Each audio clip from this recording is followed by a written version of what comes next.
Toda la policía lo está buscando. Su prioridad es atraparlo. Le vienen pisando los talones, pero han llegado demasiado tarde. Él ya ha dejado su mensaje, por eso es el enemigo público. Muy buenas tardes, queridos radioescuchas de Enemigo Público. Les saluda Leticia Reyes desde cualquier parte de esta caótica Ciudad de México. Hoy tocaremos el tema de las normales rurales y para hablar de ello nos acompaña el licenciado en Ciencia Política por la Universidad Autónoma de la Ciudad de México, Omar Manríquez. Él cuenta además con una maestría en la Facultad Latinoamericana de Ciencias Sociales, sede México. Actualmente está cursando el doctorado en la Universidad Autónoma Metropolitana. Hola Omar, buenas tardes, ¿cómo estás? Hola Leti, muy buenas tardes. Me da mucho gusto estar aquí con tu amable auditorio que nos escucha. Nosotros, al contrario, también estamos muy complacidos de que hayas aceptado la visita. Cuéntanos, ¿qué sucede con las normales, donde nada es normal? Bueno, quisiera hacer un breve contexto histórico para tener los antecedentes necesarios para entender la situación actual. Mira, el modelo de las escuelas nacionales rurales nace en 1926. Inicialmente eran dos modelos de educación, las escuelas normales regionales y las escuelas centrales agrícolas. El sentido de tener dos modelos era para que en las normales regionales se educara a los profesores que iban a enseñar a leer y escribir a la comunidad campesina, y en el otro modelo de escuela se les educara en técnicas agrícolas. A finales de los 20 y para 1931 había 16 normales rurales. La cuestión más importante del modelo educativo de las escuelas normales rurales es su proyecto revolucionario, porque en el contexto en que fueron creadas, el discurso de la Revolución Mexicana estaba en su apogeo. En ese sentido, la educación que se brindaba dentro de las aulas de estas escuelas tenía un marcado énfasis socialista. Es decir, que tanto los estudiantes como los profesores se preparaban para gestionar el campo, para no perder su identidad y para mantener productiva la tierra. Era netamente un discurso que se deriva de la tradición del zapatismo, que se refuerza en el cardenismo y que después que concluye la gestión del general Lázaro Cárdenas, pues comienza a chocar con la nueva política que se hace a partir del gobierno de Manuel Ávila Camacho. Es ahí donde se dan los primeros conflictos con los normalistas, los primeros encarcelamientos por cargos de sedición o de este tipo de cuestiones, ¿no? Por las cuales desde ese entonces, desde los 40, ha sido frecuentemente golpeada la escuela normal. Ahora bien, algo que no hay que dejar de lado es que en este modelo los estudiantes aprenden a autogestionar su institución educativa, es decir, la activa participación de los estudiantes en el cuidado de las instalaciones, la provisión de servicios, el generar producción propia a través del cultivo, del tener ganado, ha permitido que las escuelas al interior formen bases sociales de organización autogestiva. Esto ha chocado con el modelo más reciente y los procesos de modernización que han buscado que el estudiante se convierta básicamente en un técnico especializado y que se incorpore a un campo laboral en las ciudades, ¿no? En ese sentido es donde hay el mayor conflicto entre las escuelas normales rurales y la educación, pongámosle la etiqueta de moderna, ¿no?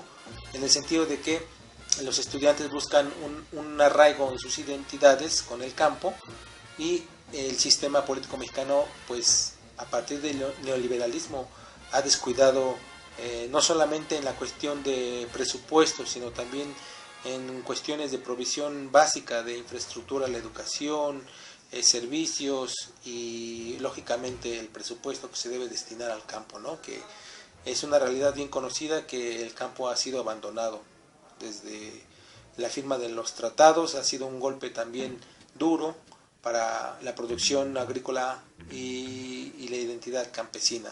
Ahora bien, otro de los factores que es importante recalcar es que en las escuelas normales se formaron personajes que han sido parte de las luchas armadas. Primero se formaron como maestros, obviamente, y al sufrir la represión de distintos gobiernos, pues tuvieron que organizar otro tipo de manifestaciones políticas, ¿no? Hablamos en este sentido de Lucio Cabañas Barrientos, de Genaro Vázquez Rojas y de Otón Salazar.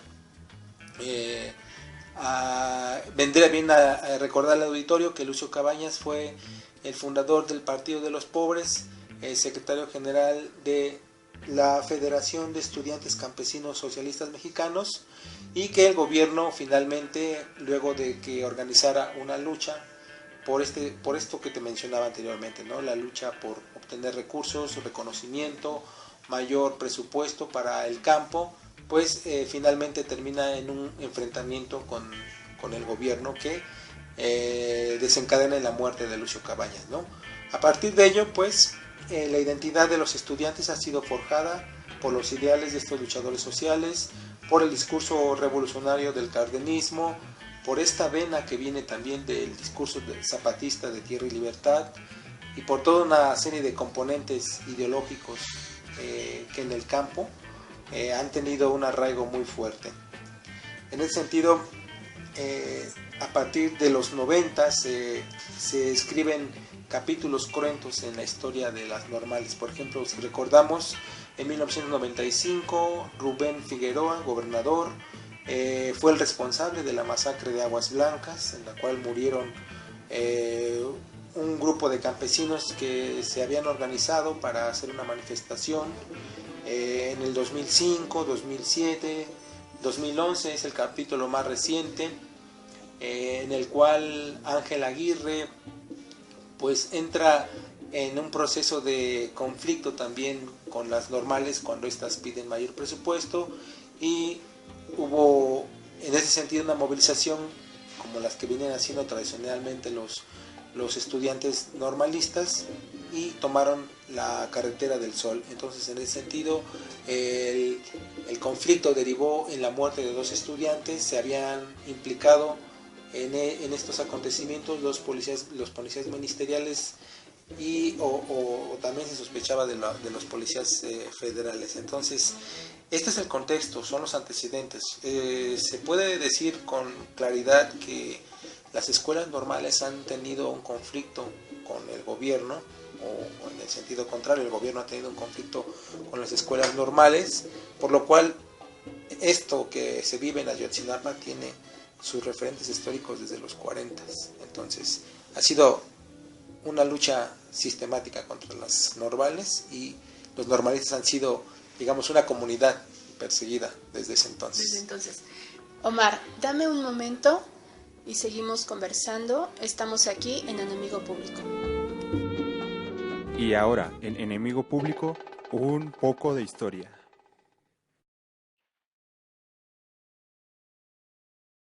Las normales rurales se originan con las escuelas normales regionales y las escuelas centrales agrícolas, que se construyeron a principios de los años 20.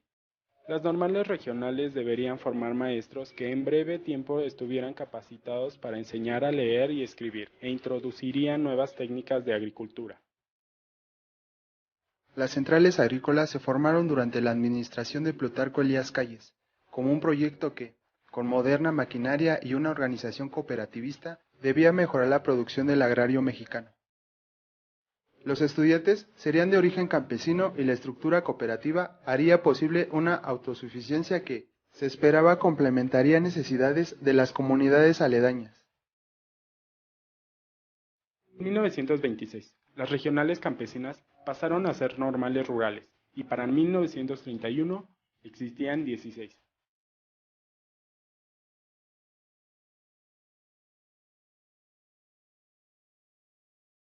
Educación, Estado y Nación.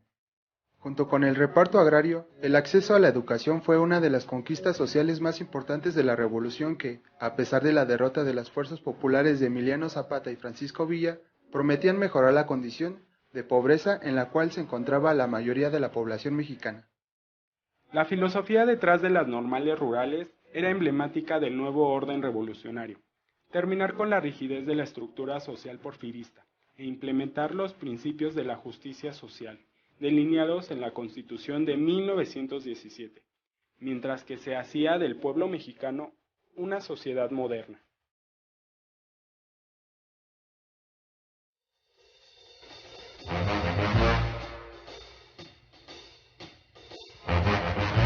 Estamos de regreso en Enemigo Público. Para continuar, Omar, ¿cuáles son los factores que hacen que el caso Ayotzinapa esté en el ojo del huracán? Bueno, retomando un poco la situación que acaba de relatar hace un momento, nos lleva a este momento crucial en el cual convergen diversos procesos históricos que contextualizan la lucha. Ayotzinapa no es un hecho de generación espontánea. Sus antecedentes, como te lo había mencionado, vienen desde esta lucha campesina por lograr fortalecer al campo y a la identidad del campesino. Pasan por las luchas de la Guerra Sucia, el 68, y más reciente el proceso de levantamiento armado en Chiapas con el Ejército Zapatista de Liberación Nacional. Y son procesos que, en el caso por ejemplo del zapatismo, generaron empatía de la sociedad civil. Era un momento en el cual la causa indígena generó mayor sensibilidad ante la sociedad civil. Ahora, en un contexto en cierto sentido similar, porque recordemos que en el año de 1994 el gobierno de Carlos Salinas estaba sumamente deslegitimado. Al término de su sexenio, la crisis había golpeado a diversos sectores sociales. El asesinato de toda la oposición política en el campo, que es tradicional del priismo, habían generado el contexto para que la movilización indígena permeara en la conciencia de la sociedad civil. Ahora estamos pasando por un momento semejante. Para mí es como el agotamiento del modelo neoliberal, en el sentido de que el campo ya no puede aguantar más el descuido, la falta de presupuesto, las pocas condiciones que hay para que el campesino sobreviva de su propia tenencia de tierra, el narcotráfico que ha golpeado todos los ámbitos de la vida nacional, pero que en el campo es mayor el impacto, debido a que ahora los campesinos no solamente se tienen que enfrentar a las condiciones adversas que el neoliberalismo impuso en el campo, ahora tienen que pelear contra el narcotráfico, porque ellos controlan rutas, son nuevos terratenientes en el sentido de que ocupan grandes extensiones, y pues la condición del agotamiento del modelo en el sentido de que no genera empleo, no genera crecimiento, hay estancamiento en todos los sectores productivos de la nación, pues concurren para que el escenario de Ayotzinapa genere una identidad en el colectivo de la sociedad, en el sentido de que la matanza de los estudiantes normalistas, que era una cuestión que sistemáticamente venía practicando el régimen priista, que no tuvo, digamos, un mayor impacto años atrás, en este 2014 tiene cosas muy importantes. Por ejemplo, en el descrédito que ha generado la gestión de Enrique Peña Nieto se deriva no solamente de su incapacidad como estadista, algo que a todas luces se empezó a ver desde las primeras apariciones que tenía frente a los medios, ¿no? Su poca capacidad de responder ante cuestionamientos puntuales. Se suma a esto también que no hay empleo. Los estudiantes, tanto en las zonas urbanas como en otros contextos, no encuentran empleo. La cuestión de la inseguridad nos golpea a todos, y el caso de Ayotzinapa viene a destapar una crisis a nivel sistémico de agotamiento del modelo y del discurso neoliberal. Por ejemplo, hay cuestiones importantes que salen a la luz ahora del caso de Ayotzinapa. Una de ellas es que el caso de la ejecución de la oposición es algo espantoso, por decirlo de alguna manera.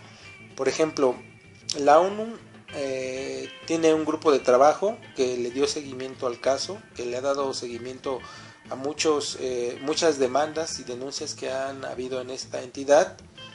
Por ejemplo, para el caso de 2011 en el cual murieron 2 estudiantes normalistas, se señaló que el gobierno en los 3 niveles, porque esto es muy importante señalarlo, en los 3 niveles habían incurrido en la comisión u omisión en el caso que derivó la muerte de estos 2 estudiantes. Se señalaron 33 recomendaciones.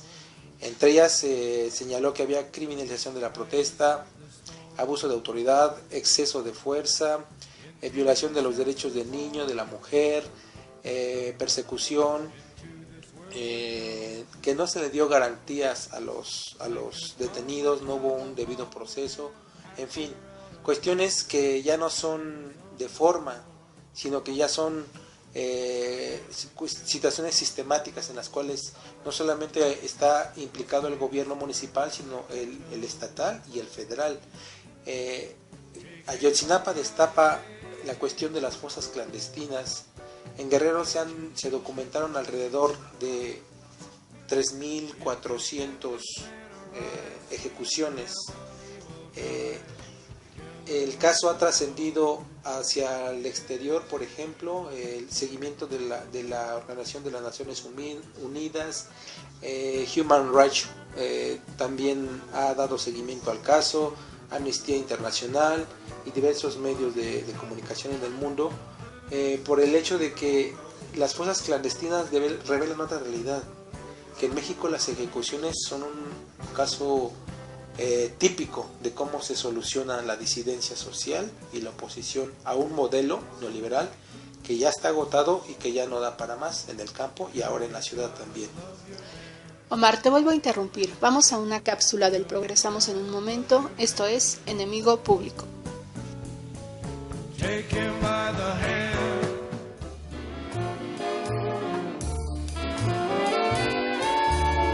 En toda ciudad hay distintos tipos de ciudadanos, pero hay unos en especial que son considerados enemigos públicos.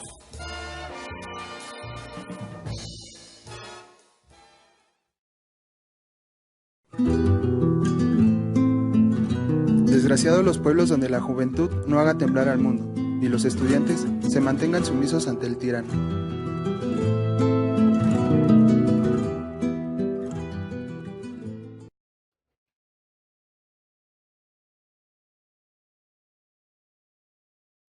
Lucio Cabañas nació en tiempos de la Reforma Agraria, hijo de 3. Su padre y su padrastro fueron asesinados por cuestiones políticas. Lucio cursó su educación básica primaria en Callasco, Guerrero, uno de los municipios con gran recesión educativa en el país. Ya adolescente, entra en la normal, Raúl Isidro Burgos, en Ayotzinapa. Líder estudiantil, jefe de grupo armado. Su abuelo paterno había sido zapatista. En febrero de 1956, entra en contacto con parte del movimiento estudiantil revolucionario de México. La Normal de Ayotzinapa es para Lucio una escuela de base, pues ya que desde un principio se apasiona por las actividades políticas y se compromete con ella, mostrando siempre un alto espíritu positivo y participativo en la lucha de organización estudiantil.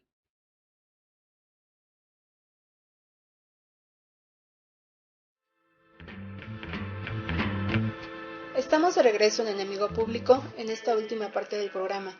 Omar, antes de pasar a la última parte, ¿hay algo que quieras precisar? Sí, mira, lo que comentábamos hace un momento, en los 2 últimos años de la gestión de Peña Nieto, para el estado de Guerrero se habrían registrado alrededor de 4.400 ejecuciones, para precisar un dato que hace rato mencioné.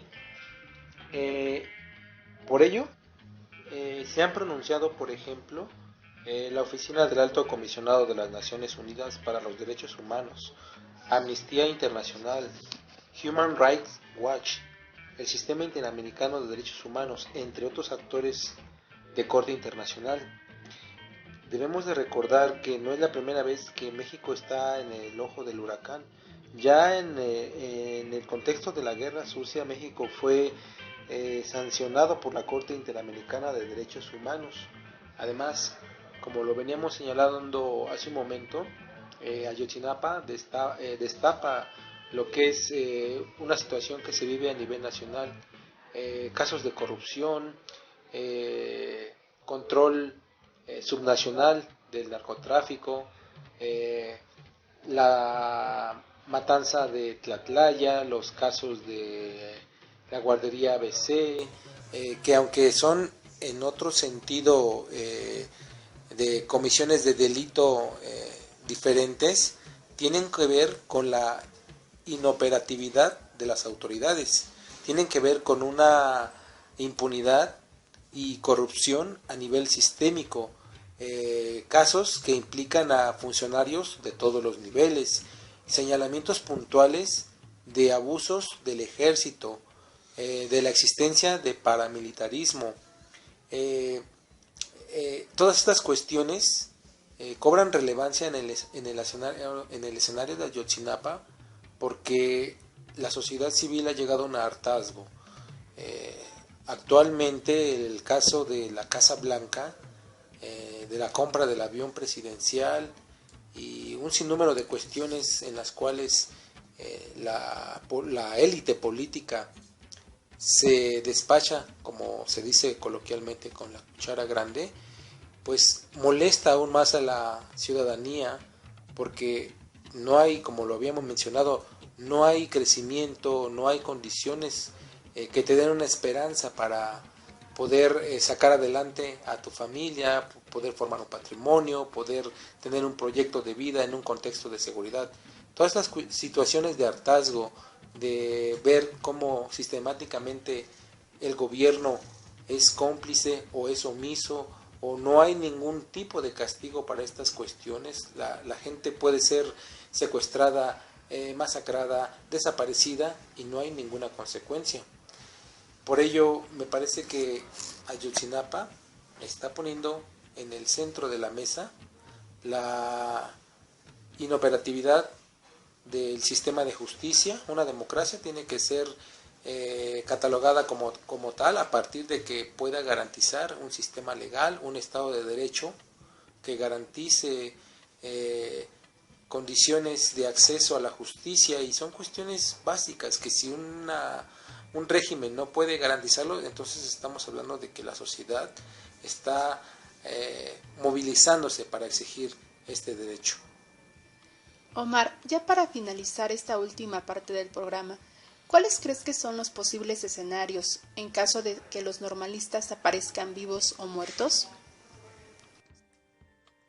Pues sí, mira, podríamos pensar en tres grandes escenarios, uno respectivo al caso de Ayotzinapa, otro en cuanto al panorama nacional y otro frente a cómo se ve México ante el mundo.